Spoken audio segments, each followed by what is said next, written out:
Civil service has become cumbersome, slow. The town does not have time to wait for them to promote, to hire, and we are being limited in who we can consider as firefighters and EMTs here in North Attleborough. This will allow a little bit more flexibility, expand the pool, and allow North Attleborough to hire the absolute best of the best based on more than just a list and a test score. It has been months since the last test without any results at all. Sometimes you call the office and there isn't anybody there. It is completely non-responsive and it just doesn't work.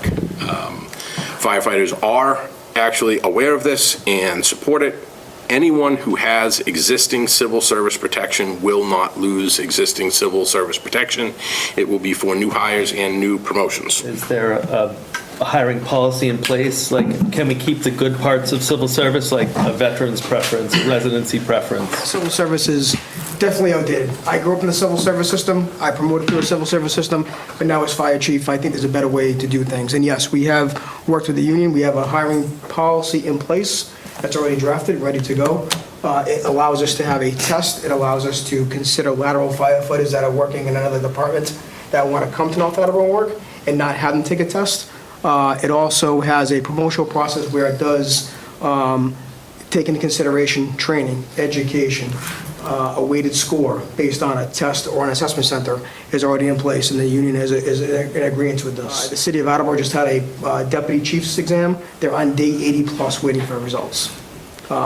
It's a Scantron test, so why you can't have the results the next day, I don't know.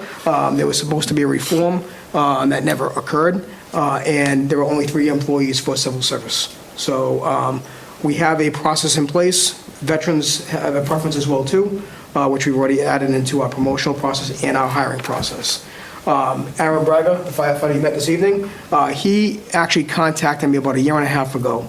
They wanted to work for North Attleborough, but because Seekonk was not civil service and he hadn't taken the test, I couldn't even consider him. I had another firefighter from a town next to Brockton. He was on the civil service list. He came down to the office with his resume in hand. He wanted to work for our department. He was 300 on the list with a score of 98.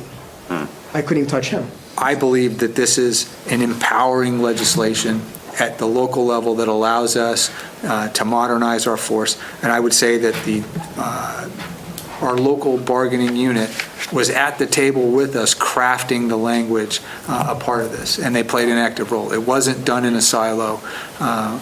And I understand why civil service came about, because they were trying to, protect individuals from the good old boy system, right? That you had to know somebody. But I believe what this puts into place for the town is a system that looks holistically at our workforce and selects the best qualified. We make an investment in our employees, who will then make that return on investment with their continued service here in town. I make a motion to approve measure 2022-105, removal of fire department from civil service and provisions of section 48, chapter 31 of the general laws of the Commonwealth of Massachusetts and amendments thereto. None, all those in favor say aye. Aye. Opposed? Abstentions? Motion passes 8-0. Ron Lagasse is probably, I hope he's watching right now, because I know he's probably cheering in his seat.